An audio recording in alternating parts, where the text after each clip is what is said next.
제가 저번 금요 철야 예배 때부터 이제 로마서를 이제 시작하게 되었는데, 로마서가 어 1장부터 이제 3장 오늘 20절까지가 첫 단락이에요. 이 1장 1절에서부터 16절까지의 말씀이 이방인들의, 2장 16절까지가 말씀이 이방인들의 죄, 그러니까는 세상의 죄악들. 그리고 2장 17절에서부터 3장 20절까지의 말씀이 유대인들의 죄. 이 유대인들이 이제 율법을 가지고 있는 자들의 죄악이 무엇인가? 이게 이 단락, 그 두 번째 단락인데, 3장 21절부터 이제 4장 끝까지의 말씀이 뭐냐면은, 그로부터 나온 이 예수 그리스도의 의, 세상으로부터 하나님의 의가 어떻게 예수 그리스도를 통해서 어떻게 의로 전파되었나, 이게 세 번째 단락이에요. 그래서 오늘은 이 두 번째 단락인 유대인들의 죄가 무엇인가라는 겁니다. 그래서 지난 시간 말씀을 복습해 드리자면은, 지난 시간 이방인들의 죄가 뭐냐면은 말 그대로 하나님을 모르는 죄. 그래서 그들이 아주 추악하고 더러운 것들을 행하는데, 특히 이제 하나님이 정하신 순리들을 이제 영리로 행하는 거. 예를 들어서 동성애 같은 것들, 하나님을 모르는 것들, 이 세상의 질서를 파괴하는 행위들 같은 것들, 이러한 것들이 이 세상 사람들의 죄악인데, 이러한 것들은 하나님의 진노를 면치 못한다. 그래서 지난 말씀에서는 하나님의 진노, 7가지 진노, 고통, 인간의 고통의 문제, 이거에 대해서 말씀드렸고, 오늘은 유대인들이 범하는 죄가 무엇인가, 그것이 바로 오늘 본문의 제목인 정죄입니다. 정죄. 유대인들 스스로를 의롭다 여기고 있지만, 그것들이 진짜 의로운 게 아니라 오히려 이방인들이 비판하는 정죄가 되어지는 것, 이것에 대해서 바울이 유대인들에게 설명하고 있는 말씀이 오늘의 본문의 주제 말씀입니다. 그래서 오늘 잠깐 본론에 들어가기 전에 본문의 말씀을 조금 해석을 해드리자면, 먼저 2장 17절에서부터 조금 설명을 드릴게요. 오늘 3장 20절까지 말씀을 드리자면, 먼저 이렇게 시작을 하죠. 2장 17절에 유대인이라 불리는 네가 율법을 의지하여 하나님을 자랑하며, 그러니까 유대인을 향한 메시지가 시작된 거예요. 유대인아, 뭐라고 하냐면, 너희는 하나님을 자랑하고 하나님의 뜻을 알고 선한 것을 분간하고 맹인의 길을 인도하고 어둠을 빛으로 인도하고, 또 진리와 지식을 알고 어리석은 자들의 교사가 되어지고 어린아이들의 선생이라 스스로 칭하고 있는데, 너희들이 그러고 있는데 왜 스스로는 가르치지 못하느냐? 너희들은 다른 사람들에게 이렇게 의로운 거 가르치면서 왜 너희들 스스로 도둑질하고 왜 스스로 가늠하냐? 이게 무슨 말이냐면은, 진짜 유대인들이 도둑질을 하고 가늠한 게 아니라, 지금 바울이 이야기하고 있는 것은 뭐냐면은 마음의 죄인 거예요. 유대인들아, 네 마음에 지금 스스로 도둑질하고 앉아 있고, 지금 다른 그 이성을 보면서 음란함을 지금 저지르고 있지 않느냐? 마음의 죄를 칭하고 있는 거예요, 바울이. 그러면서 이제 할례에 대한 재정의를 한 거예요. 재정의. 할례를 어떻게 재정의하냐면은, 할례는 너희들이 지금 육신으로, 할례가 뭡니까? 쉽게 말해서 포경 수술이잖아요. 하나님께 어떤 육체적인 어떤 인치심을 받은 것으로 여겼잖아요. 유대인들이 이 포경 수술이라는 것으로. 이 할례를 바울이 재정의해요. 하나님 예수 그리스도 이후로부터. 할례에 대해서 한번 생각해 봐라. 할례는 이 너희들이 표면적으로 받았지만, 이것에 대해서 봤을 때, 할례를 받은 자들이 만약에 율법을 어기면은, 쟤 왜 율법을 어겨라고 우리가 이야기하듯이 무할례자로 여기지 않느냐. 그런데 할례를 받지 않은 무할례자들이 율법을 알아서, 할례를 비록 받지 않았지만은 율법을 알아서 지키면은, 야, 쟤 대단하네. 야, 저도 율법을 어떻게 알고 지켰지라고 하면서 할례를 받은 자처럼 대하지 않느냐? 보니까는 이 할례라는 것은, 보니까 너희들이 겉으로 받는 게 아니라 예수 그리스도께서는 이제는 어디에 할례를 주셨냐면은 마음에 주셨다. 그래서 할례는 이제는 표면적인 눈으로 보이는 할례가 더 이상 할례가 아니고, 표면적인 유대인이 진짜 유대인이 아니고 이면적 유대인, 마음의 진짜 유대인이 되어져 가는 게 진짜 유대인이고, 마음의 할례, 마음의 할례를 받는 것이 진짜 너희들이 하나님께 의로움을 받은 하나님의 백성이라는 증표다라고 이야기하고 있는 것이 2장 17절에서부터 2장 마지막 절까지의 말씀인 거예요. 자, 근데 바울이 하필이면 왜 많은 율법 중에 할례를 이야기하냐면 그 당시 로마 교회에서 가장 문제되었던 문제가 바로 할례 문제였어요. 할례 문제. 그러니까 유대인들은 늘 전통적으로 어렸을 때부터 할례를 받으면서 살아왔잖아요. 그래서 당연시 이제 유대인 가정에는 할례를 받는 게 당연해요. 이미 어렸을 때 받아가지고 알지도 못해요. 그런데 이방 그리스도인들이 이방인인데 그리스도를 믿는 그리스도인들, 그들에게 뭘 강요하냐면은 할례 받아라 이걸 강요하는 거예요. 유대인들이, 야 이방인들아, 너희들 우리들의 메시아 예수 그리스도를 믿을 거야? 그러면은 너희들 이제부터 율법도 다 지키고 할례를 받아. 그래서 너희들이 진짜 유대인처럼 살아야 돼. 근데 많은 이방 그리스도인들이 다른 율법들은 지키겠어. 그런데 이 할례만큼은 되게 감당하기가 어려웠던 거예요. 할례만큼은 어떤 신체에 어쨌든 칼을 대는 거잖아요. 이 받아들이기가 어려웠다. 이 문제가 진짜 컸어요. 그 안에서.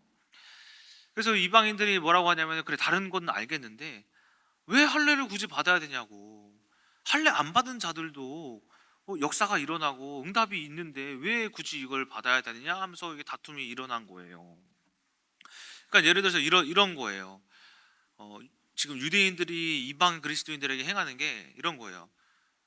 예를 들어서 예수 그리스도 교회 다니려면 여러분들 1,000만 원씩 헌금하세요. 헌금 안 하면은 안 돼요. 그리스도인 아니에요. 이거인 거예요. 무슨 말인지 아시겠어요? 예수님 믿으려면은 1,000만 원씩 헌금하세요. 이 소리 하고 있는 거예요, 지금 유대인들이. 예수님 믿으려면은 너희들 할례 받아야 된다고. 그러니까는 뭘 거는 거냐면 조건. 예수를 믿으려면 조건을 지들이 거는 거예요, 지가. 율법으로. 막 예수 믿으면 이렇게 해야 된다고. 근데 바울이 이야기하는 것은 예수 그리스도를 믿는 것엔 조건이 없다라는 거예요. 율법으로 구원이 되어지지 않는다라는 거예요. 율법. 그래서 이제 3장에서부터 뭐가 시작되냐면은 율법에 대하여서 할례에 대하여서 이야기를 하는데, 어떻게 이야기를 하냐면은 이 2장 마지막 절에 이제 할례에 대해서 쓸모가 없음을 말했어요. 할례는 내면에 받아야 된다. 그럼 이제 유대인들이 이렇게 생각할 수 있잖아요. 그러면 우리가 지금 할례 받은 건 정말 쓸모가 없는 건가요? 율법 지키는 건 아무것도 아닌 건가요?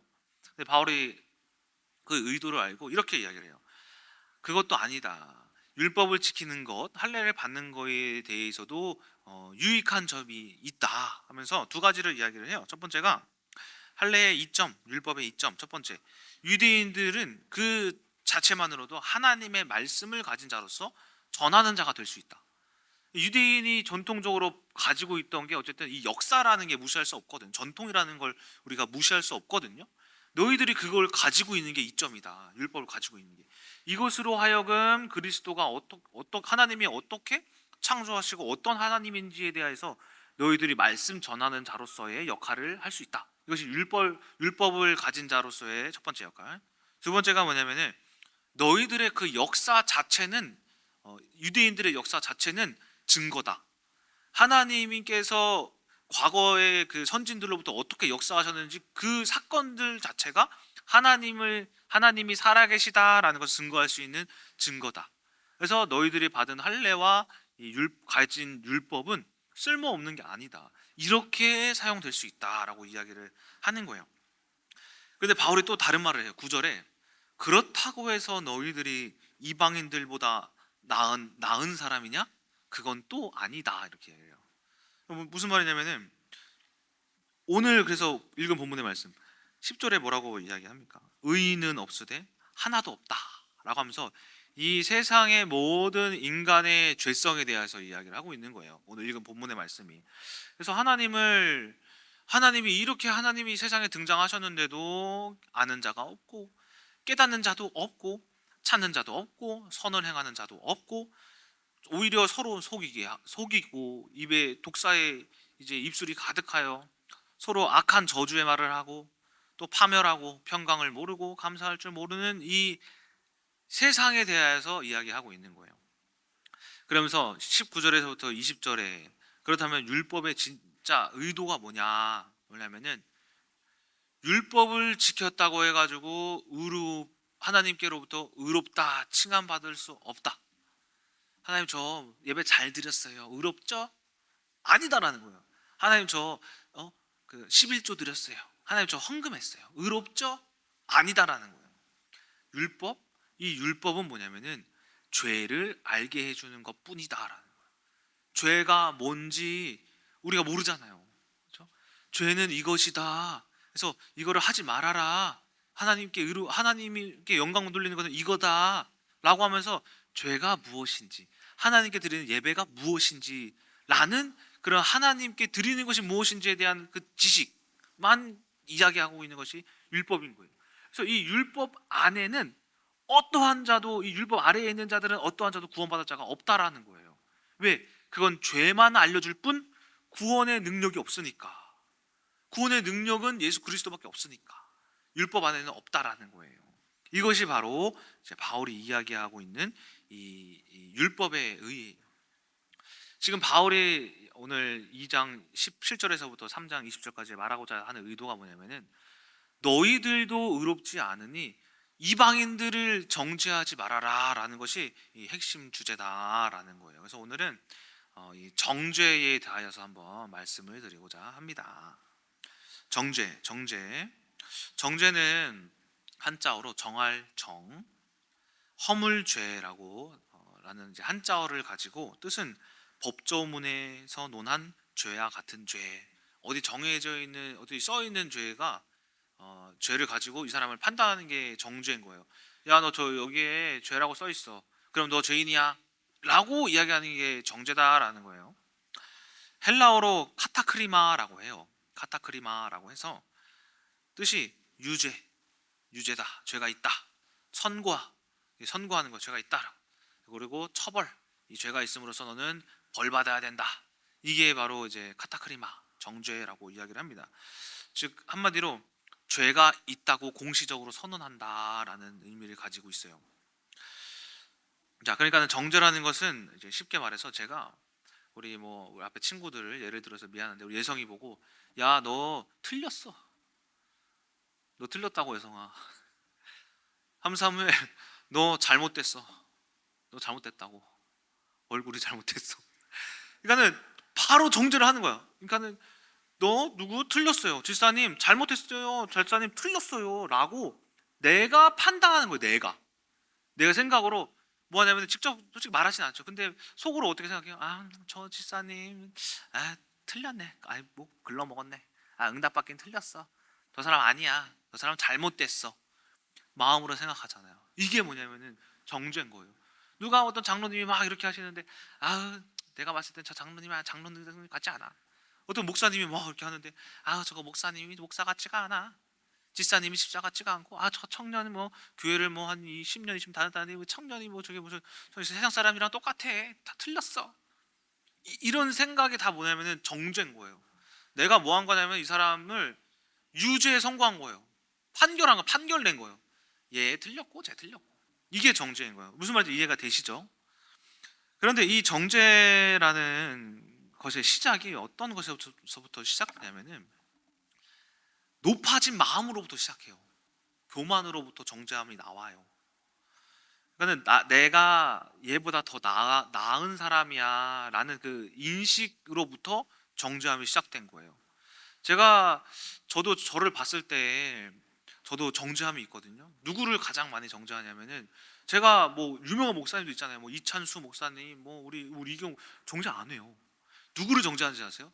실제적으로 저보다 좀 아래에 위치해 있는 고등부 애들, 우리 중등부 애들, 초등학생 애들, 저도 정죄해요. 쟤 왜 이렇게 뭐 연습 나오라는데 이렇게 안 나와. 제가 정죄 많이 해요. 우리 필리핀 비전트를 준비하면서도 정죄 많이 해요. 저것들은 왜 늦어? 저것들은 왜 안 나와? 이거 많이 해요. 누굴 정죄하냐면 여러분들도 나보다 낮아 보이는 사람들, 뭔가 외모적으로 좀 아래인 것 같아? 내가 좀 예뻐? 거울 보니까 여러분 예쁘세요? 그러면은 나보다 외모가 아래인 사람을 막 정죄하는 거예요. 누구 집사님 뭐 나보다 안 예쁘네. 나는 나이가 이런데 저 집사님은 젊어도 나보다 안 예뻐. 어떤 집사님 뭐 사업을 오래 한다는데 나는 뭐 얼마 안 했는데도 이렇게 돈을 많이 벌어. 저 사람들 뭐 사업 못 하네. 이러한 것들이 정죄인 거예요. 한 예화를 들려드릴게요. 이 정죄의 시작이 나보다 어, 쟤보다 내가 더 나은 사람이야. 이거로부터 시작되는 예화예요. 코랑 눈이 있었대요. 코랑 눈. 막 사이좋게 지내다가 어느 날 대화를 하는데 뭐가 더 아름다운가, 뭐가 더 멋진가 이거에 대해서 막 이야기를 하다가 갑자기 싸우기 시작한 거예요. 눈이 이렇게 말했어요. 야, 코야, 너는 네가 뭐가 아름다워? 네 코 속에 봐라. 뭐가 있냐? 코딱지가 그렇게 많지 않냐? 그게 어떻게 네가 아름다운 거냐? 내 눈을 봐라. 내 눈은 반짝반짝 이렇게 빛나지 않느냐? 이게 아름다운 것이다. 코가 말했대요. 야, 내가 아무리 코딱지가 있어도 너보다 높은 곳에 있어. 너는 봐봐, 움푹 파인 곳에 쏙 들어가 있는데 나는 콧대 봐라. 이렇게 높이 솟아오르는 걸 봐라. 이게 더 아름다운 것이다. 했더니만 이제 눈이 열이 받았어요. 눈이 열 받아서 뭐 했냐면은 눈을 확 감아버렸대요. 감았더니만은 갑자기 이 사람이 눈과 코 달고 있던 사람이 팍 넘어지면서 코를 바닥에 박았대요. 그래서 코에서 코피가 막 흐르는 거예요. 근데 코가 너무 억울했대요. 아무리 그래도 그렇지 내가 말로 그랬지 이렇게 폭력을 쓰면 되나 안 되겠다 싶어서 어떻게 눈을 골탕 먹을까 생각을 했대요. 그러니까 밤에 뭐 했냐면은 밤에 저기 강아지 대변이 보이더래요. 그래서 강아지 대변을 식탁 위에 딱 올려놓고 어떻게 만들었냐면은 쌈장처럼 이렇게 막 만들어놔 식탁에 올려놨대요. 코가. 그래서 아침에 일어나가지고 코가 뭐였냐면은 숨을 딱 참은 거예요. 근데 이제 눈이 볼 거 아니에요. 쌈장처럼 생긴 걸. 코는 막혔으니까 냄새를 못 맡고. 그러니까 냄새를 못 맡고 볼 줄만 아는 눈이 뭐였냐면 쌈장이네 하고 대변을 상추에 쌈 싸 먹었다. 라는 예화입니다. 이게 무슨 말이냐면은 정죄의 시작은 뭐냐면은 내가 너보다 나아. 너 나보다 아래야. 이 마음으로부터 시작된다라는 거예요. 이 마음이 바로 정죄의 시작입니다. 근데 이 정죄의 시작이 정죄하는 이 마음이 무서운 이유가 뭐냐면은 모르는 게 무서운 거예요. 정죄가 왜 그렇게 큰 죄악이냐면 몰라서 다른 사람들이 내가 정죄하고 있는지를 몰라요. 도둑질이면은 도둑질한 게 티가 나요. 이게 도둑질하면 이게 컵 뚜껑이 없어지면 다 티가 나거든요. 살인이라는 것도 증거가 다 남아요. 폭행이라는 것도 다 자국이 남거든요. 정죄는 아무도 알지 못해요. 제가 지금 누구를 막 욕하고 있어도 여러분 뭐 알지 못할걸요? 그렇죠? 제가 무슨 생각하는지 알지 못하잖아요. 이게 가장 무서운 죄예요. 죄라는 것은 언제 해방받고 해결받냐면은 드러날 때. 저의 혈기가 왜 그렇게 어떻게 해서 많이 혈기가 죽었냐면은 드러났기 때문에 그 드러난 것을 하나님의 빛으로 쐈기 때문에 그게 혈기가 점차 사라진 거거든요. 정죄라는 것은 결코 드러나지 않는 게 그게 문제인 거예요. 여러분 마음속을 누가 합니까? 하지만 성경에는 뭐라고 하냐면은 예레미야 17장 9절에 뭐라고 하냐면은 만물보다 거짓되고 심히 부패한 것은 뭐래요? 마음이라라고 해요. 마음이라. 왜? 그 이유에 대해서도 이야기해요. 그 이유에 뭐라고 하냐면 후반절에 누가 능히 이를 알리오마는이라고 해요. 누가 능히 이를 알리오? 이 마음, 사람의 악한 마음을 누가 알리오? 하지만은 그 다음 절에 뭐냐면 나 여호와는 심장과 폐부를 살펴보느니라. 뭐 하나님은 아시고 계신 거예요. 우리가 다른 사람을 보고 정죄하고 있고 남을 내리까고 있고 욕하고 있는 것을 누가 아시냐면 하나님이 알고 계신다라는 것을 여러분들이 기억하셔야 된다라는 거예요. 정죄 또 다른 정죄가 무서운 이유가 뭐냐면 이 정죄라는 것은 사탄의 죄예요. 흑암의 죄. 창세기 3장에 이제 뱀을 여러분 잘 관찰해 보세요. 이 뱀을 보면은 뭘 한 거냐면은 우리가 알잖아요. 이 사탄 루시퍼가 하나님으로부터 쫓겨 나와서 사탄이 되어 이제 뱀에게 들어가 인간을 속였잖아요. 근데 그 사탄이 뱀이 왜 그런 짓을 했을까에 대해서 자세히 한번 생각해 보세요. 뭐 한 거냐면은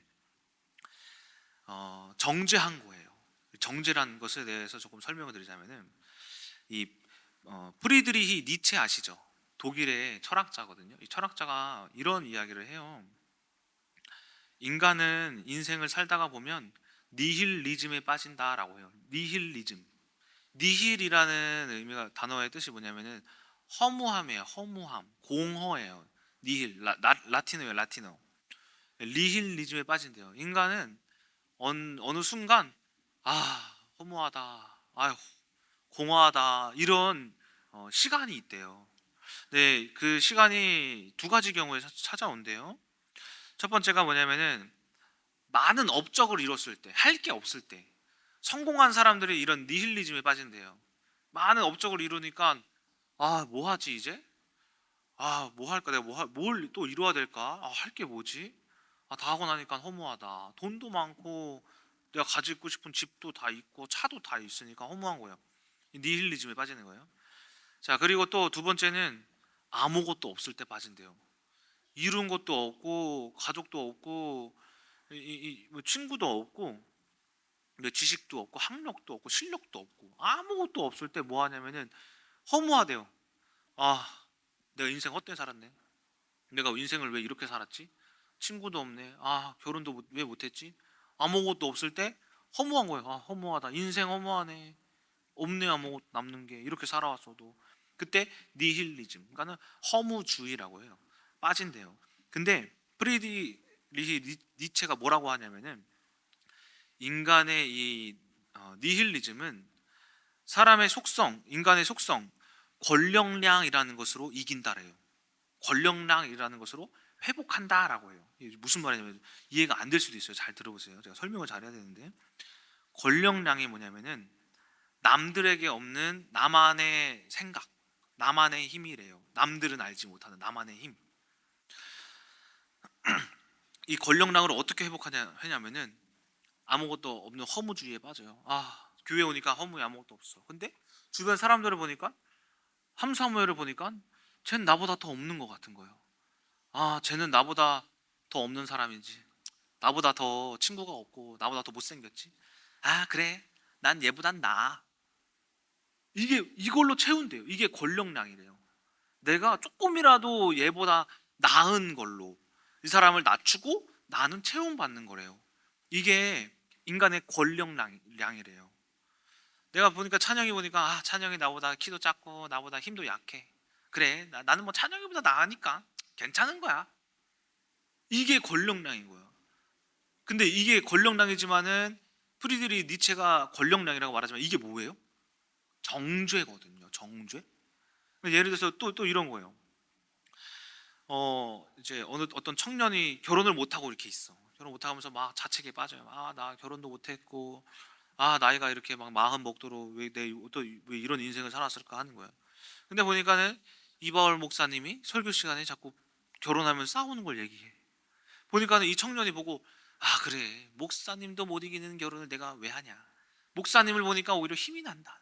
그래, 혼자 사는 게 행복한 거야. 이렇게 자신을 스스로 뭐 하는 거냐면 사람을 낮추고 나는 회복하는 거. 이게 권력량이래요. 프리드리히 니치가 비록 이 허무주의에서 빠져나오는 방법을 이야기했지만 이것은 영적으로 봤을 때 이건 흑암인 거예요. 자, 아까 창세기 3장 말씀드렸죠. 왜 사탄이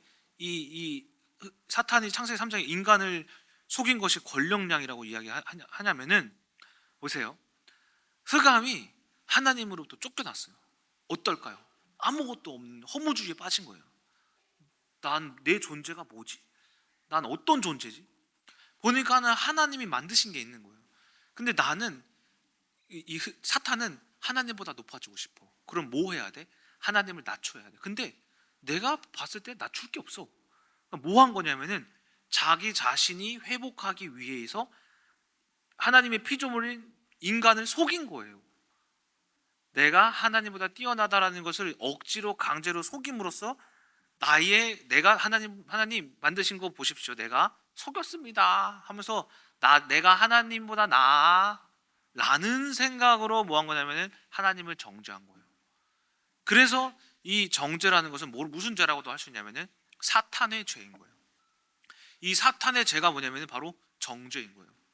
여러분들 마음 가운데 있는 마음속의 남들을 은밀히 낮추고 깔보고 나보다 더 못생겼다 그러고 낮은 사람이라고 여긴다라는 것은, 이거는 사탄이 주는 마음이라는 거예요. 이 마음이 어떻게 되냐면은, 여러분들이 이 프리드리히 니치가 말한 이 권력량을 계속 쌓다 보면은, 정죄를 하다 보면은 육신이 엄청 강해져요. 육이 강해져요. 육이 계속 다 낮춰. 다 보니까는 어느 날 몇 년이 지나 보니까 모든 교회 성도님들을 내가 보니까 다 낮춘 거예요. 예를 들어서 보면 나보다 높은 사람이 없는 거예요. 보니까는 누구 남았어? 목사님 한 사람 남았네. 이 사람을 낮출까요? 낮추죠. 이 사탄은. 목사님도 보니까 아이고 교회 나와 보니까 저 목사님도 뭐 보잘것없네. 아 보니까는 뭐 이 교회에서 믿는 하나님도 보잘것이 없네. 여기까지 가는 게 뭐냐면 정죄인 거예요. 하나님에게 직접적인 죄를 범하게 만드는 것이 뭐냐면 정죄다라는 거예요. 때문에 여러분들이 이 마음에 있는 이 정죄함이 있다면은, 이것은 여러분들이 해방받으셔야 돼요. 이것을 해결하셔야 된다라는 거예요. 자, 그렇다면은 이 마음에 이 정죄를 해결하는 방법이 무엇인가? 뭐냐면은 영안을 열어라라는 거예요. 영안. 제가 사람을 많이 판단하고 정죄하고 마음속으로 많이 죄를 많이 졌었어요. 그런데 이 사람이라는 이 존재에 대하여서 제가 깊이 많이 묵상을 많이 해봤어요. 제 인생에 세 명을 강력하게 정죄했어요. 첫 번째가 여러분 아시는 이동주 목사님, 두 번째가 김상희 사모님, 세 번째가 혜성처럼 등장한 민정 사모. 이 세 사람을 마음속으로 엄청 정죄했어요. 사람의 마음에는 사람은 세 가지 눈이 있다고 해요. 제가 고등부와 친구들한테 많이 이야기를 했는데, 첫 번째가 뭐냐면은 뇌안이라고 해요. 뇌안. 두 번째가 심안이에요. 마음으로 보는 거. 세 번째가 영안이에요. 뇌안은 뭐냐면은 말 그대로 뇌로 보는 거예요. 뇌로 사람을 보면은 그냥 보이는 것으로부터 판단할 수밖에 없어요.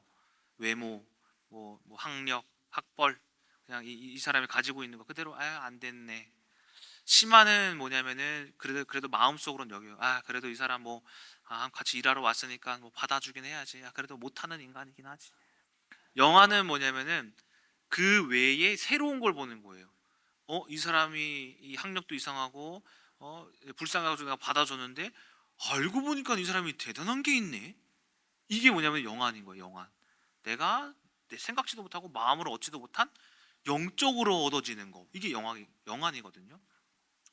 제가 한 명씩 예를 들어서 설명을 해드릴게요. 이동주 목사님, 뇌안으로 봤어요. 오랫동안 머리로 봤죠. 생각으로 봤죠. 보니까는 저는 이동주 목사님을 도저히 이해할 수가 없었어요.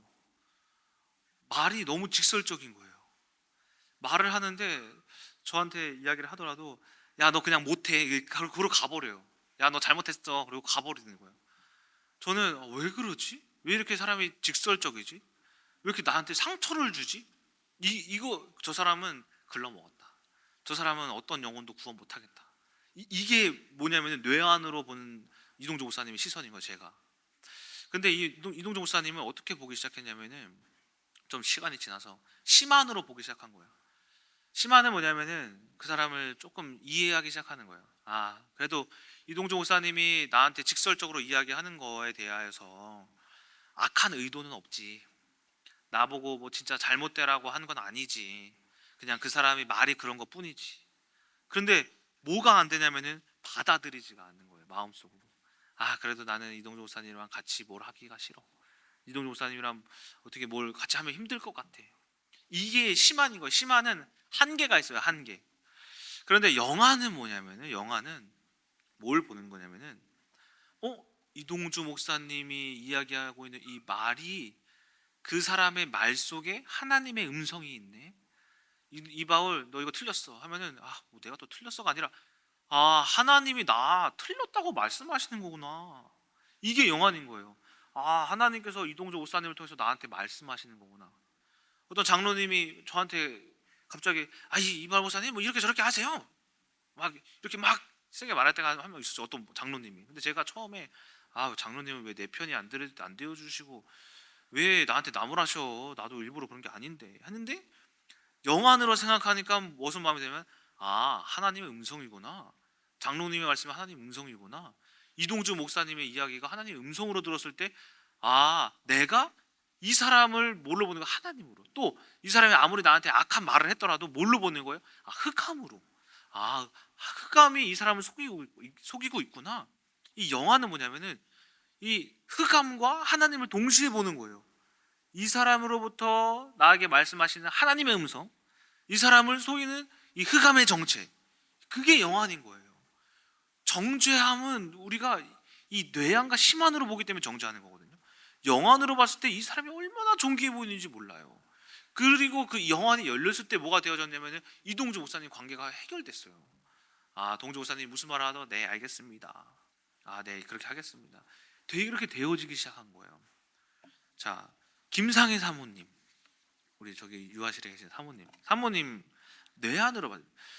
사모님은 솔직히 말해서 저는 주어온 애인 줄 알았어요.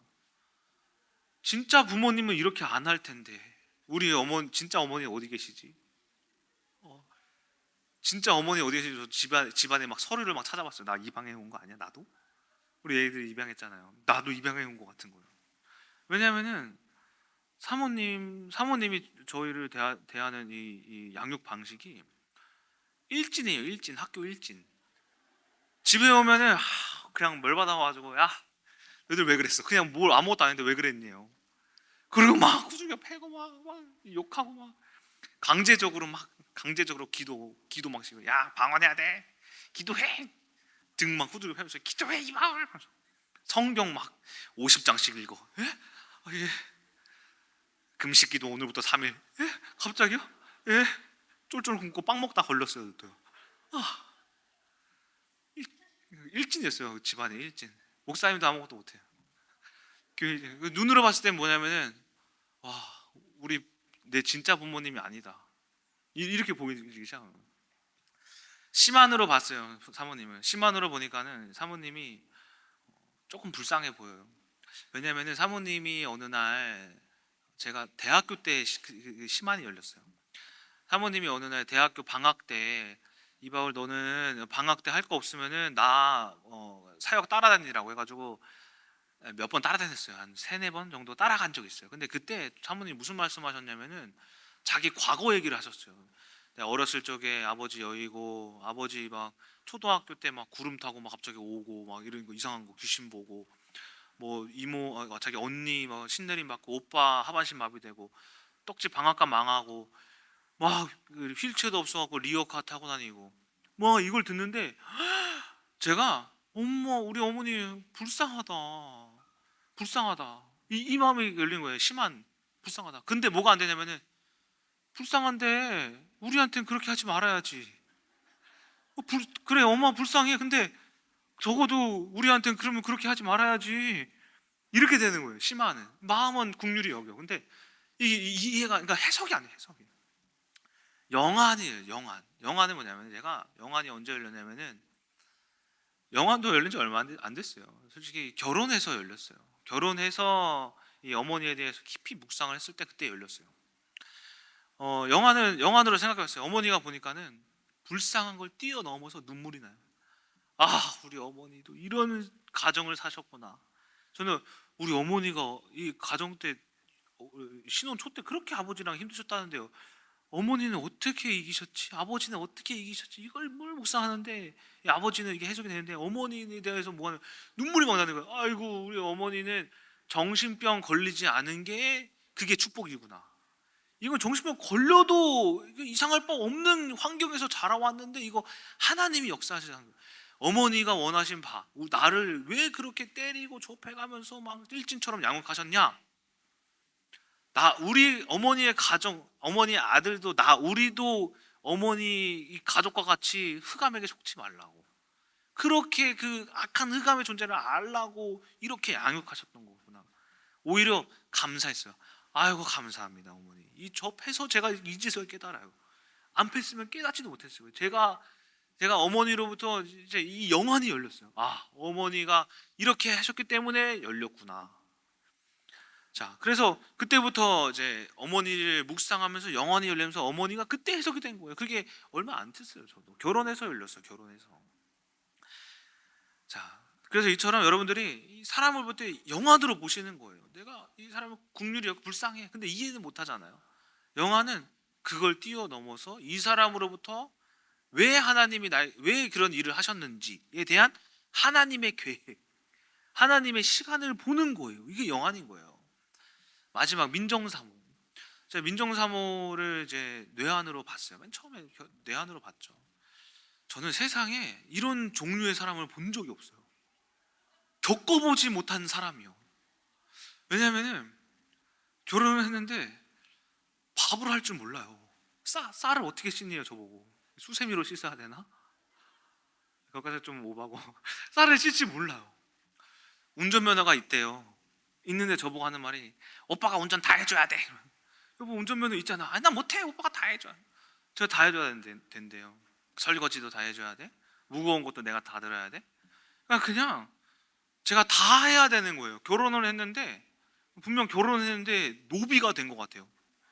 주인의 어떤 종으로 팔려온 것 같아요. 주인이고 종이고 다 해줘야 되는 거예요. 와, 내가 어떻게 진작에 알았으면 결혼 안 했는데, 야, 내가 어떻게 이런 사람이랑 결혼했지? 해석이 안 되는 거예요. 그냥 인간 사람 자체가 이런 사람이 어떻게 있지라고 할 정도로 해석이 안 됐어요. 처음에 초반에 심한으로 봤어요. 제가 그 이게 시간이 지나면서 심한으로 봤어요. 하나님 이거 어떻게 해야 될까요? 보니까는 아무것도 할 줄 모르는 이 민정사무소가 어떻게 해야 돼요? 지금 제 생각으로 생각했어요. 가르쳐야겠다. 아니 모르면은 가르쳐야지. 제가 맨날 운전하고 뭐 밥하고 뭐 쌀 찢고 내가 다 할 수는 없잖아요. 가르쳐야죠. 그래서 가르쳤어요. 쌀 씻는 거 이렇게 하는 거야. 나도 알아. 운전 이렇게 하는 거야. 자꾸 운전을 제가 언제 같이 도로 주행 같이 연수를 시켜주는데 옆에 앉아가지고 자꾸 중앙선을 넘어요.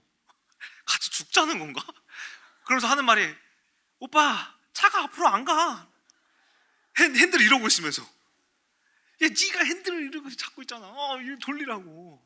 그래서 하는 게 중앙선 왔다가 갔다가를 반복을 해요. 와 이거 죽겠구나. 근데 심한으로 보니까는 그래도 제가 가르쳐야지. 계속 가르쳤어요. 저는 따로 민정사모에게 설교도 준비했어요. 따로 민정사모에게 할 설교. 집에서 여러분 새벽 예배 설교 준비하고 집에서 민정사모 설교 따로 준비했어요. 왜? 말씀 가르쳐야 되니까. 모르니까 가르쳐야 되니까. 근데 그때 더 싸웠어요. 네가 뭔데 날 가르치냐고. 네가 더 니나 잘하라고. 와, 왜 그런지 해석이 안 되는 거예요. 그리고 시간이 지나서 뭐가 열렸냐면 영안이 열렸을 때 민정사무를 봤어요. 어느 날은 제가 영안을 열려고 뭐 했냐면은 같이 밥을 먹다가 밥상머리에 같이 마주보고 앉아가지고 그냥 쳐다봤어요. 뭐 저딴 생각이 다 있지? 아니다. 이거는 뇌안이지. 영안으로 봐야 돼. 제가 이 사람을 어떻게 해석해야 돼요? 어떻게 해야 돼요, 도대체? 한번 민정사도 알 거예요. 한번 빤히 쳐다봤어요. 근데 저보고 뭘 그렇게 쳐다보냐요. 밥 먹는 사람 처음 보네요. 뭘 그렇게 쳐다보냐고. 그래서 제가 아니라고. 그냥 해석하고 있는 중이었어요, 사실은. 근데 그때 뭐가 생각이 나냐면 그리고 방에 들어갔어요. 하나님, 저 사람을 왜 이렇게 어떻게 해야 될까요? 근데 무슨 생각이 나냐면 고린도전서 13장 사랑장. 제가 하나님 결혼시켰으면 사랑해야 되잖아요. 근데 이 사람을 사랑할 수가 없어요. 어떻게 사랑하는 거예요? 그러니까 마냥 좋아할 수도 없고 사랑할 수도 없고 이 사람에 대해 제가 희생할 수도 없어요. 고린도전서 13장을 봤어요. 보니까 사랑은 뭐 아시잖아요, 여러분 다.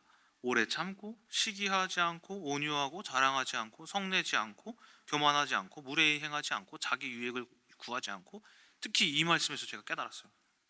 악한 것을 생각하지 않는데요. 제가 이 사람을 보니까는 사랑할 수가 없으면은 이 고린도전서 13장에 사랑의 정의를 해보자. 그래서 뭐 했냐면은 사랑하지 않지만 오래 참아봤어요. 사랑하지 않지만 무례히 행하지 않아봤어요. 사랑하지 않지만은 성내지 않아봤어요. 사랑하지 않지만은 제가 내 유익을 구하지 않아 봤어요. 사랑하지 않지만 뭐 했냐면은 이 사람을 악하게 보지 않았어요. 이 사랑하지 않지만 사랑하려고 해봤어요. 그때 보여주는 게 뭔지 아세요? 나의 문제, 내 문제가 보여주는 거예요. 제가 영안을 보니까는 이동주 목사님도 보고 김상희 사모님도 영안으로 보니까는 하나님의 음성은 이 사람에게서 나를 비춰주더라고요.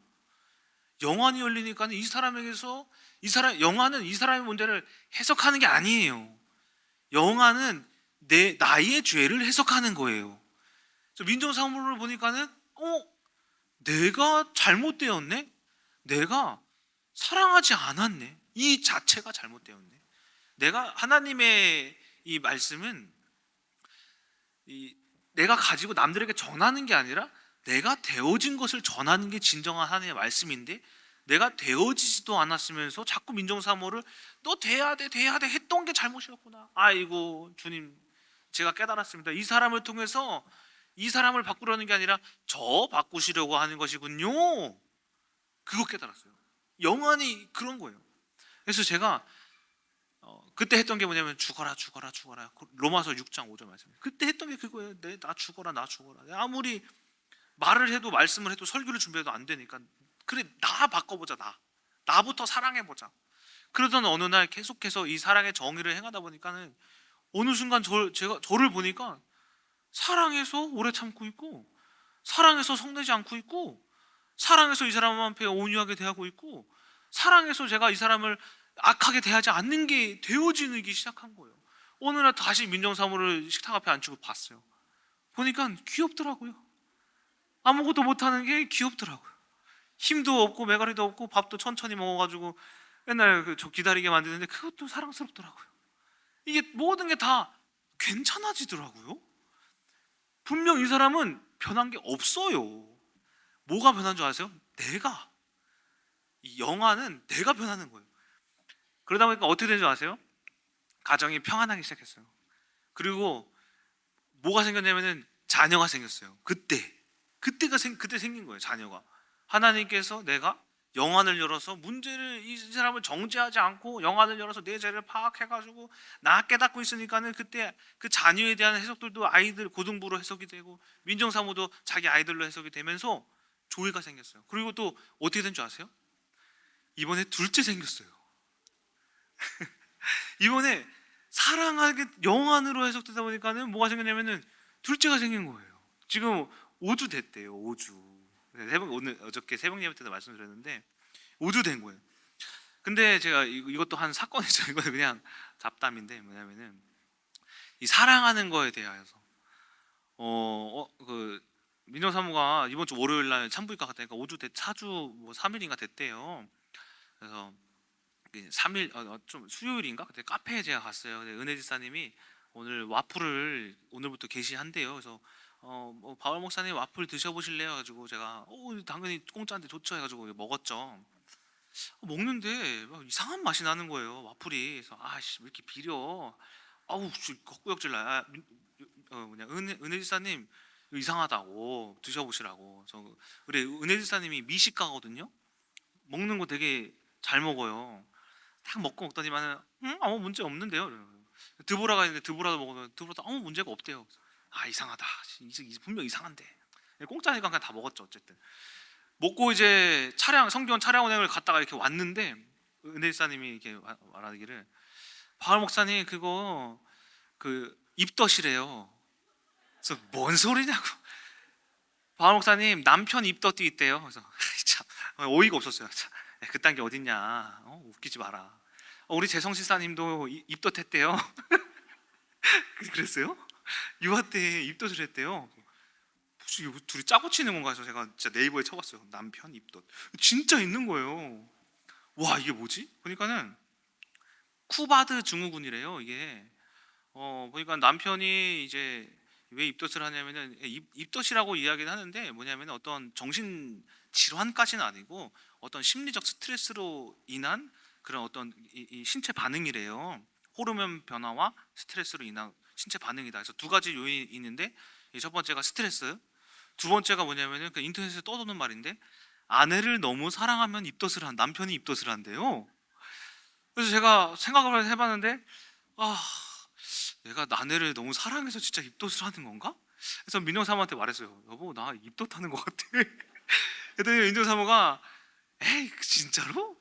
막 좋아하는 거예요. 그래서 왜 좋아하는가 보니까는 저한테 말하는 거예요. 남편이 아내를 진짜 사랑하면은 입덧을 한대. 오빠, 오빠 나 진짜 사랑해? 오빠 나 진짜 사랑해? 막 이러는 거예요.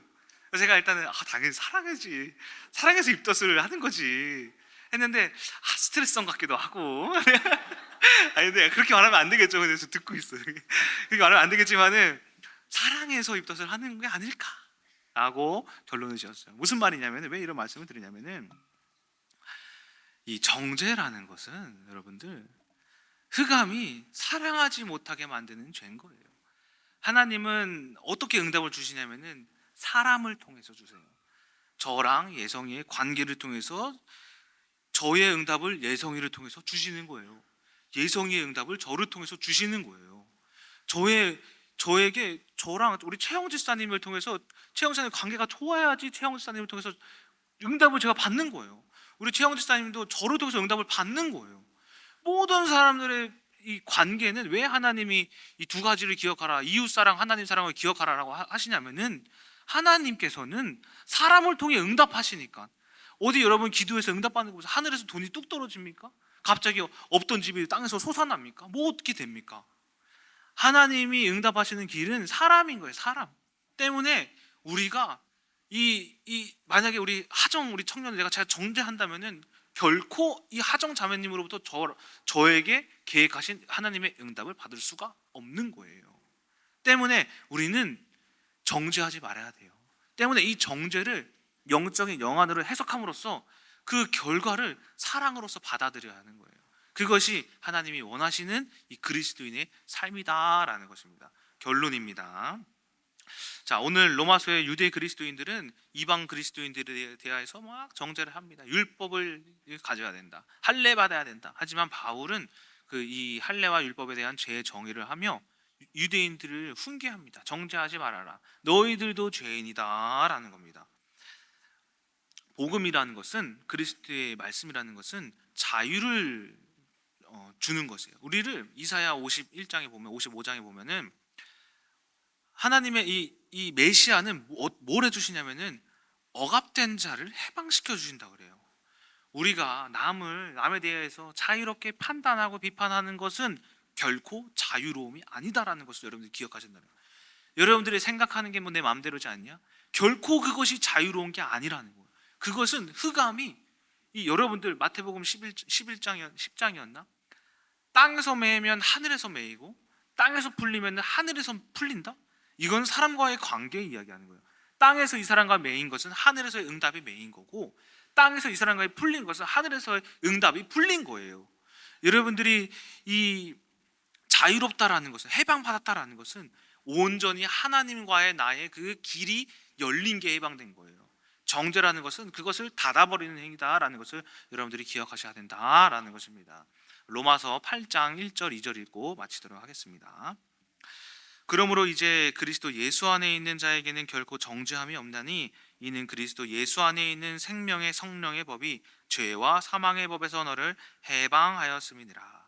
예수 그리스도 안에 있는 자는 결코 정죄함이 없다라는 것입니다. 이처럼 여러분들이 이제부터 사람들을 볼 때 잘못된 게 보여도 그것을 우리가 이해할 줄 아시고, 실수한 게 보여도 그것을 용서할 줄 아시고, 우리가 못난 게 보여도 사랑할 줄 아시는 여러분들이 되셔서, 우리 여러분들의 눈을 속이고 있는 흑암에 대해서 깨닫고, 귀로 들리는 이 모든 말에 나를 속이고 있음을 우리가 인지하고, 영적인 분별력을 통하여서 흑암과 하나님의 계획을 또한 분별하시면서, 우리가 모든 사람들을 볼 때에 내 시선, 육신의 시선으로 보지 않고, 육신의 귀로 듣지 아니하고 오직 하나님의 시선으로 보고 하나님의 음성으로 듣는 이 영안을 열으셔서, 우리 모든 사람과 화평함으로써 모든 하나님이 계획하신 모든 단 하나도 빠짐없는 응답을 모두 받으시는 우리 큰나무교회 성도님들 되시길 주님의 이름으로 소망합니다. 기도하고 마치도록 하겠습니다.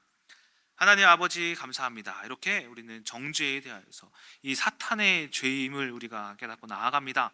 아버지, 하나님이 계획하신 것은 내가 하늘에서 떨어지고 땅에서 솟아나는 것이 아닌 오직 주님이 나에게 붙여주신 각각의 사람마다 그 응답이 있을 줄을 압니다. 하나님, 우리가 그 하나님으로부터 받길 원하는 응답을 받기 위하여서 모든 사람과 화평하고 모든 사람과 화목하고 평강하고 서로를 사랑하고 이해할 줄 아는 그리스도의 마음을 더하여 주셔서 우리가 이 영안으로 모든 사람을 통하여서 하나님의 계획을 알고 하나님의 시간표에 들어가는 금나무교회 성도님들 되게 하여 주시옵소서. 살아계신 예수 그리스도의 이름으로 기도드렸습니다.